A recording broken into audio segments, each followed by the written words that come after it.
Paramilitary ഫാസിസ്റ്റുകളായ RSSുമായി എൻ്റെ party കൂട്ടുകൂടുന്നു. അത് ജനാധിപത്യത്തിൻ്റെ അന്ത്യത്തിനും ഇടതുപക്ഷ പാർട്ടികളുടെ അവസാനത്തിനും അത് കാരണമാകും.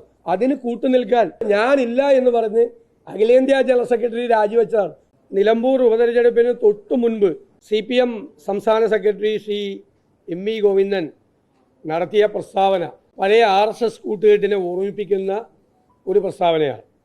പ്രത്യക്ഷത്തിൽ നമുക്കത് അനവസരത്തിലുള്ളൊരു പ്രസ്താവനയാണ് എന്ന് തോന്നുമെങ്കിലും അത് വളരെ ബുദ്ധിപൂർവമായി CPM പ്ലാൻ ചെയ്ത് സെക്രട്ടറിയെ കൊണ്ട് നടത്തിച്ച പ്രസ്താവനയാണ്. ഇന്നിപ്പോൾ അതിൽ നിന്ന് മലക്കം മറിയാൻ നടത്തുന്ന ശ്രമത്തിനിടയിൽ ശ്രീ ഗോവിന്ദനും നിലമ്പൂരിലെ LDF സ്ഥാനാർത്ഥിയും പറഞ്ഞത് അത് ശരിയാണ്, അത് അടിയന്തരാവസ്ഥ കാലത്ത് മാത്രമായിട്ടുണ്ടായ ഒരു കൂട്ടുകെട്ടാണ്.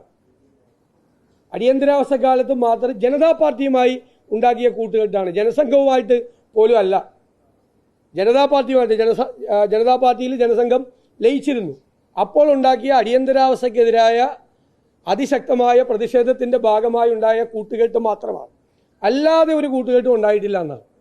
ഈ 1975 മുമ്പ് 67 CPMന് കൂട്ടുകെട്ടുണ്ടായിരുന്നു ജനസംഘമായിട്ട്. അതിൻ്റെ തെളിവുകൾ എല്ലാവർക്കും ഉണ്ട്.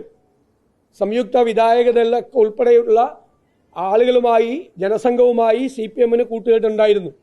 ഇനി 1975 ഈ കൂട്ടുകെട്ടിൻ്റെ സമയത്താണ് ഇതിൽ പ്രതിഷേധിച്ചാണ് കമ്മ്യൂണിസ്റ്റ് മാർക്സിസ്റ്റ് പാർട്ടിയുടെ അഖിലേന്ത്യാ ജനറൽ സെക്രട്ടറിയായ ശ്രീ സുന്ദരയ്യ രാജിവെച്ചത്. സുന്ദരയ്യയുടെ രാജിക്കത്ത് അദ്ദേഹത്തിൻ്റെ മരണശേഷമാണ് പുറത്തു വന്നത്. പാർട്ടി പൂഴ്ത്തിവെക്കുകയായിരുന്നു. എന്തായിരുന്നു സുന്ദരയ്യയുടെ രാജിക്കത്ത്? ഞാൻ രാജിവെക്കാൻ കാരണം സാമ്രാജ്യത്വ മനോഭാവമുള്ള പാരാമിലിറ്ററി ഫാസിസ്റ്റുകളായ RSSുമായി എൻ്റെ പാർട്ടി കൂട്ടുകൂടുന്നു. അത് ജനാധിപത്യത്തിൻ്റെ അന്ത്യത്തിനും ഇടതുപക്ഷ പാർട്ടികളുടെ അവസാനത്തിനും അത് കാരണമാകും. അതിന് കൂട്ടുനിൽക്കാൻ ഞാനില്ല എന്ന് പറഞ്ഞ് അഖിലേന്ത്യാ ജനറൽ സെക്രട്ടറി രാജിവെച്ചതാണ്. സുന്ദരയ്യയുടെ രാജിക്കത്തിൽ ഈ മെൻഷനുണ്ട്. ഇനി അന്നും മാത്രം കൂടിയിട്ടില്ല, അതിനു മുമ്പ് കൂടിയതും മറന്നുപോയി, അതിന് ശേഷം കൂടിയതും മറന്നുപോയി. എന്നാണ് ഇപ്പോഴത്തെ BJP ഉണ്ടായത്? 1980 ഏപ്രിൽ 6 അല്ലേ?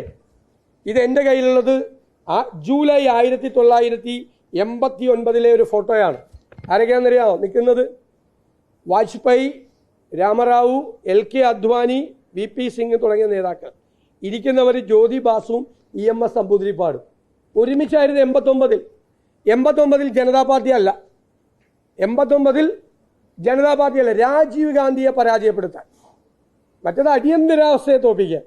89 അദ്വാനിയും അതുപോലെ വാജ്പേയിയും ജ്യോതി ബാസുവും EMS നമ്പൂതിരിപ്പാടും ഒരുമിച്ച് നിൽക്കുന്ന ചിത്രമാണിത്. ഒരുമിച്ച് നിൽക്കുന്ന ചിത്രം.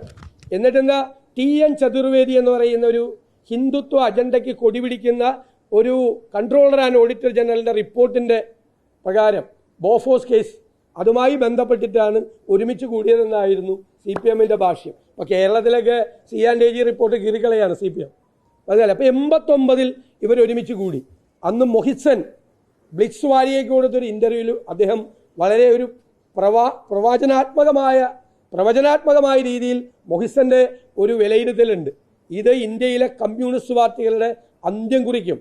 നിങ്ങൾ ഈ സാമ്രാജ്യത്വ വർഗീയ ശക്തികളുമായി കൂട്ടുകൂടി രാജീവ് ഗാന്ധിയെയും കോൺഗ്രസിനെയും നിങ്ങൾ പരാജയപ്പെടുത്തിയാൽ ഇത് ഇന്ത്യയിലെ കമ്മ്യൂണിസ്റ്റ് പാർട്ടിയുടെ അന്ത്യം കുറിക്കുന്ന നടപടിയായിരിക്കും എന്ന് 89 മൊഹിസൻ ബ്ലിറ്റ്സ് വാരിയയ്ക്ക് എഴുതിയിട്ടുണ്ട്.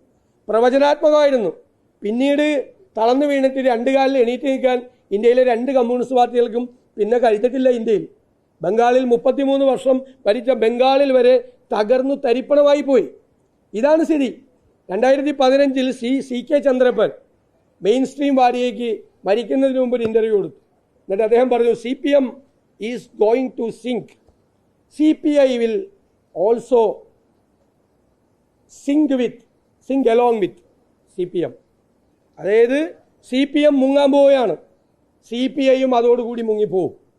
ഇതിൻ്റെ എല്ലാം പരിണതഫലമാണ് ഇന്ത്യയിൽ ഇന്ന് CPMഉം CPIയും. അതായത് കോൺഗ്രസ് വിരോധം. ഏത് ചെകുത്താനുമായും കൂട്ടുകൂടിയും കോൺഗ്രസിനെ പരാജയപ്പെടുത്തണമെന്നുള്ള കോൺഗ്രസ് വിരുദ്ധതയുടെ ഭാഗമായി ഇഷ്ടമുള്ള സമയത്ത് 67-ലും 75-ലും 89-ലും ഇപ്പോഴും CPM BJPയുമായും RSSുമായും കൂട്ടുകൂടുകയാണ്. വെറുതെ ഒരു പ്രസ്താവന ഇന്നലെ ഇങ്ങനെ ഇറക്കും. ഇത് നേരത്തെ ശ്രീ പിണറായി വിജയനും പറഞ്ഞിട്ടുണ്ട്.